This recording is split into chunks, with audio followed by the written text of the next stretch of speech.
you. So how does this impact, and what can you do to make your eating practices more sustainable? Um, so when you think about your typical American meal, the ingredients in that meal travel about 1,500 miles to get to you. Um, so most of what you're eating, as I just said, originates from outside of our region. Um, when you're looking at food that you purchase directly from a grocery store instead of purchasing it from the farmer themselves, a local farmer earns an average of only about 15 cents of every dollar spent at the grocery store, which means 85 cents in that dollar is going towards other costs. When you start to spend your food buying dollars more locally, for every dollar that you spend directly with the farmer, they turn 70 or 67 cents in that dollar back into the community by purchasing products and services that they need from other businesses.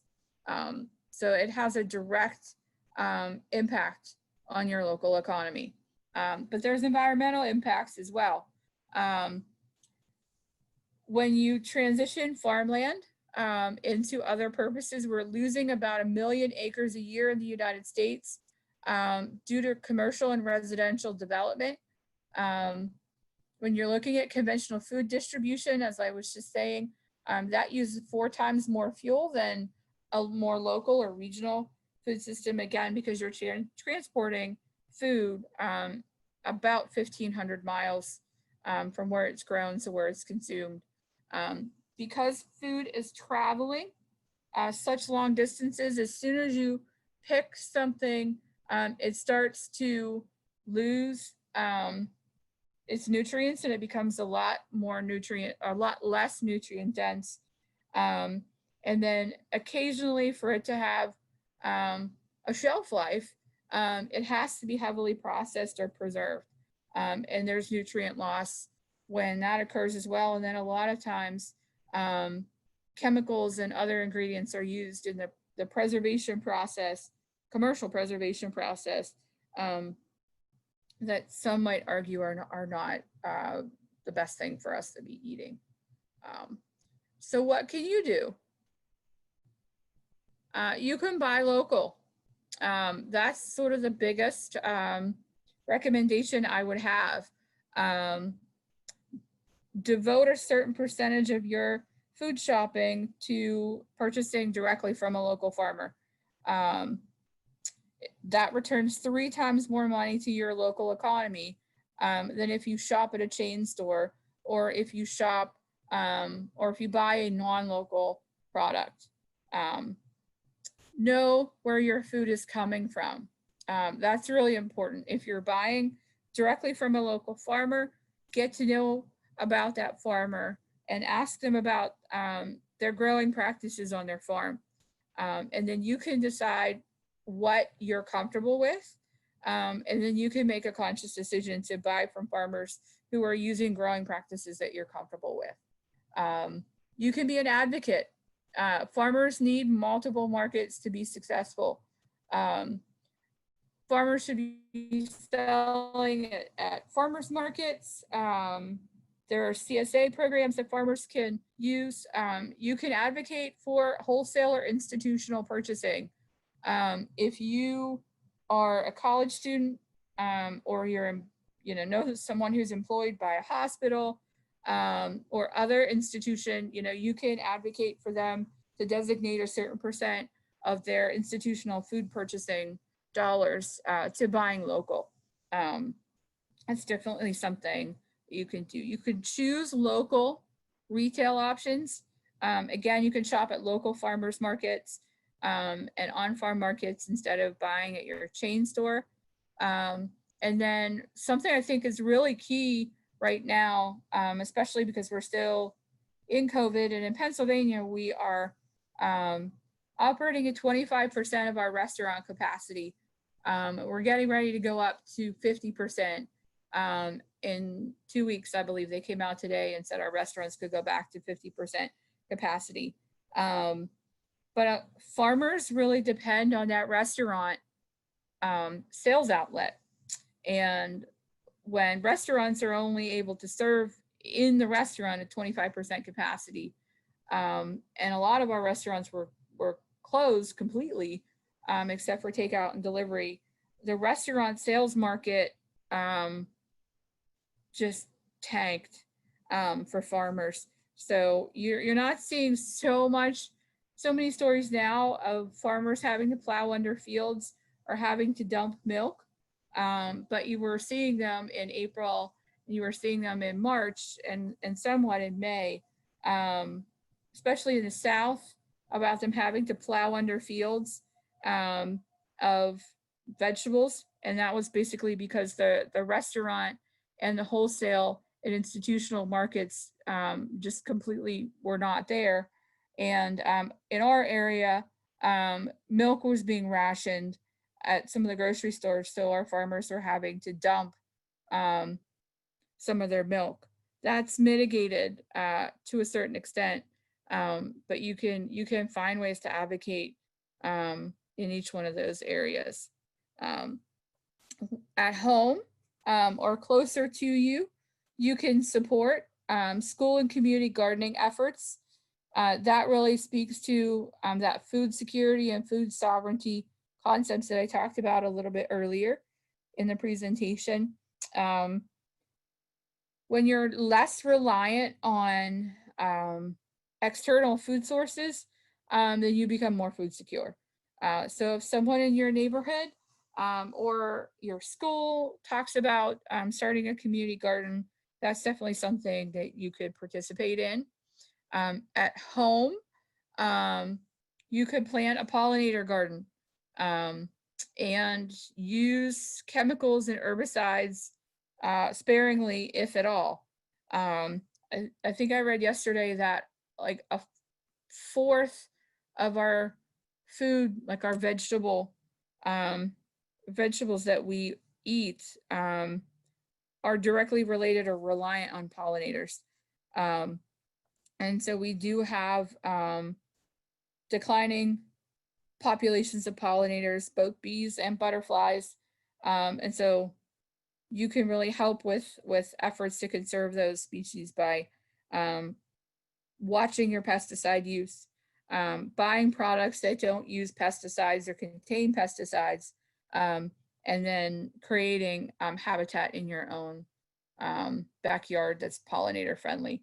And then you can grow your own and share the excess. Um, you can plant a backyard garden, a porch garden, or a windowsill garden to help you be more food secure yourself. And then if you have excess, you can share that with family and friends, or you can donate that to your local food pantry. So what are we doing? Um, as we mentioned in the beginning, we are the Community Action Agency in Butler County.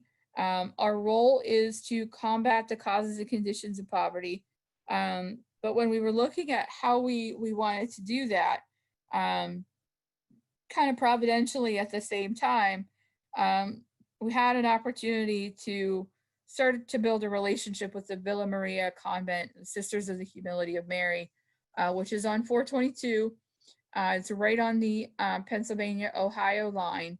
Um, and the it's the mother house for the Sisters of the Humility of Mary.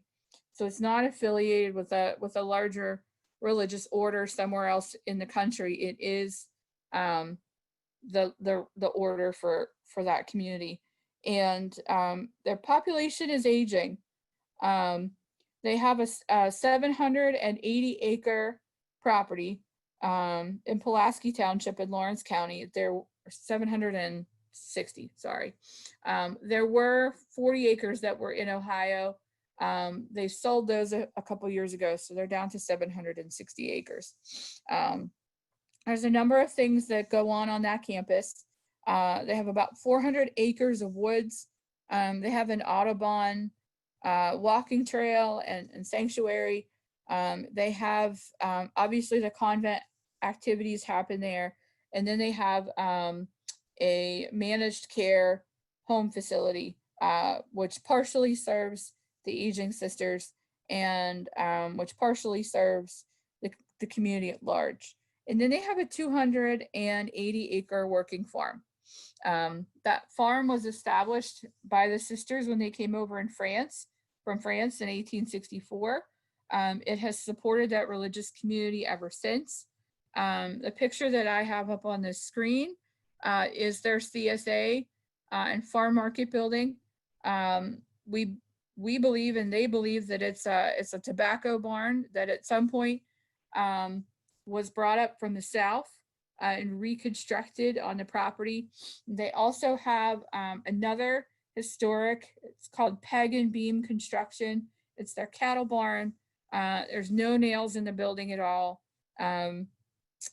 Put together entirely with peg and beams. They have a historic herd of British Parks beef cattle. The British Parks breed was a British breed that was in danger in World War II of extinction. When the Nazis were kind of going through Europe, one thing that they did is to destroy cattle herds as they took over territories, because then that destroyed the food supply for the native populations. So the British were really concerned about if Great Britain was invaded, that the Nazis would come in and kill this particular bloodline of cattle. So a herd was shipped over to the United States during World War II, and then this group of cattle is a direct descendants of that group of cattle that was sent over in World War II. So it's got some historical significance. They have a working farm. Like I said, their activities are kind of split between a CSA program that has a small number of clients. They have an on-farm market that is open a couple of days a week. They sell vegetables during the summer. They sell Easter flowers and spring flowers, and then they sell mums. They have mums for sale right now, and then they sell poinsettias at Christmas. But they are looking for a partner for the farm to kind of help them transform the farm and turn it into something that's sustainable after there are no more sisters, which is a distinct reality for them. So we have been working with them actually for almost the past 2 years. We started working with them in January of 2019. And what we are kind of proposing is to turn the property into a regional center for innovation and agricultural entrepreneurship.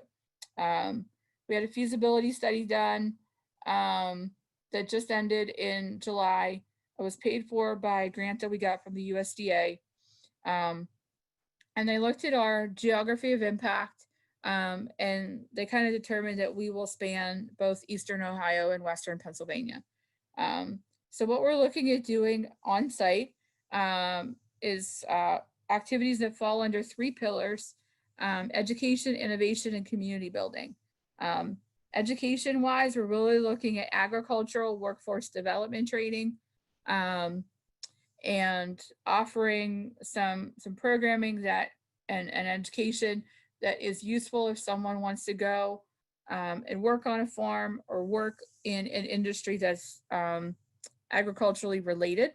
But then we're also looking at working with local school districts to provide K-12 education in agriculture, to start to build a pathway for new farmers. Our second pillar is innovation. We're looking at incubation and entrepreneurial support for new and existing farmers. We're looking at adding some of that processing infrastructure that we talked about. Probably the first thing that we will do is add a commercial kitchen to that tobacco barn in the back that I showed you on